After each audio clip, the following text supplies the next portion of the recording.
Simple star Rakshit Shetty ನಟನಾಗಿ ಮಾತ್ರವಲ್ಲದೆ ನಿರ್ಮಾಪಕನಾಗಿಯೂ ಚಿತ್ರರಂಗದಲ್ಲಿ ಸದ್ದು ಮಾಡುತ್ತಿದ್ದಾರೆ.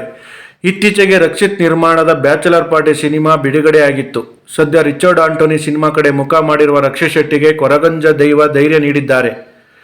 ಕೆಲವರು ನಿನ್ನ ಹೆಸರು ಕೆಡಿಸಲು ಸಂಚು ಮಾಡುತ್ತಿರುವುದು ನನ್ನ ಗಮನಕ್ಕೆ ಬಂದಿದೆ. ಆ ದುಷ್ಟ ಶಕ್ತಿಗಳನ್ನು ನನ್ನ ಕಾಲದ ಬುಡದಲ್ಲಿ ಅಡಗಿಸಿಟ್ಟು ಸದಾ ನಿನ್ನ ಒಳ್ಳೆಯ ಕಾರ್ಯಗಳಿಗೆ ನಿನಗೆ ಬೆನ್ನುಗಾಲಾಗಿ ನಾನು ನಿಲ್ಲುತ್ತೇನೆ ಎಂದು ಕೊರಗಜ್ಜ ದೈವ ರಕ್ಷಿತ್ ಶೆಟ್ಟಿಗೆ ಅಭಯ ನೀಡಿದ್ದಾರೆ. ಇದಕ್ಕೆ ಸಂಬಂಧಿಸಿದ ವಿಡಿಯೋವೊಂದು ವೈರಲ್ ಆಗುತ್ತಿದೆ. ಸಿನಿಮಾ ಕೆಲಸಗಳ ನಿಮಿತ್ತ ನಟ ರಕ್ಷಿತ್ ಶೆಟ್ಟಿ ಬೆಂಗಳೂರಿನಲ್ಲಿ ನೆಲೆಸಿದ್ದಾರೆ. ಆದರೆ ತಮ್ಮ ಹುಟ್ಟೂರಿನಲ್ಲಿ ಆಗಾಗ ಭೇಟಿ ನೀಡುತ್ತಿರುತ್ತಾರೆ. ಕರಾವಳಿ ಭಾಗದಲ್ಲಿ ನಡೆಯುವ ಧಾರ್ಮಿಕ ಕಾರ್ಯಕ್ರಮಗಳಲ್ಲಿ ಭಾಗಿಯಾಗುತ್ತಾರೆ. ಅದರಲ್ಲೂ ದೈವದ ಕಾರ್ಯಕ್ರಮಗಳಲ್ಲಿ ತಪ್ಪದೇ ಹಾಜರಾಗುತ್ತಾರೆ.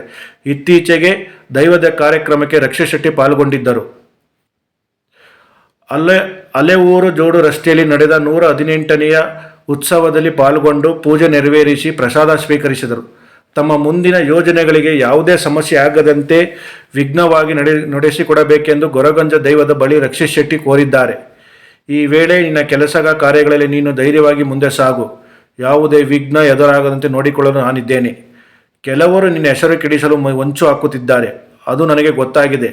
ಅಂತಹ ದುಷ್ಟ ಶಕ್ತಿಗಳನ್ನು ನನ್ನ ಕಾಲಬುಡದಲ್ಲಿ ನಿನ್ನ ಯೋಜನೆಗಳಿಗೆ ನಿನ್ನ ಬೆನ್ನುಗಾಲಾಗಿ ಜೊತೆಗಿರುತ್ತೇನೆಂದು ರಕ್ಷಿತ್ ಶೆಟ್ಟಿಗೆ ಕೊರಗಜ್ಜ ಅಭಯ ನೀಡಿದ್ದಾರೆ.